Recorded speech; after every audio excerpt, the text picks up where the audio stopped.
চট্টগ্রাম নগরের রিয়াজউদ্দিন বাজুরের জুতার গুদামে অগ্নিকাণ্ডের ঘটনা ঘটেছে।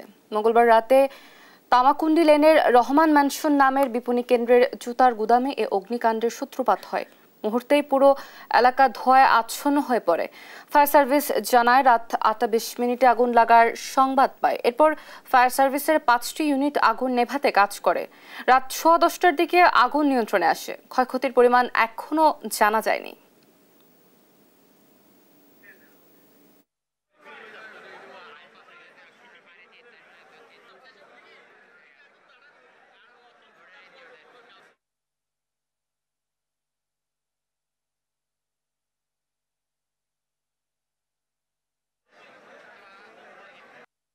সবার দোকান তো খোলা ছিল, গোডন তো বন্ধ। গোডনে হয়তো কোনো শর্টের কারণে আগুন ধরছে। গোডনে আগুন ধরাতে সব মালের মধ্যে যখন আগুন লাগে গেছে, এই গোডনের সব মাল এখন একটা থেকে একটা 3-4টে গোডনে লাগে গেছে। এখন আমরা হয়তো নিহত আমরা কাউকে পাই এবং ক্ষয়ক্ষতি আমরা অপারেশন ফেজ বর্তমানে আছি। অপারেশন ফেজ করে আমরা যখন রিপোর্টিং পেতে পারবো তখন আমরা কারণ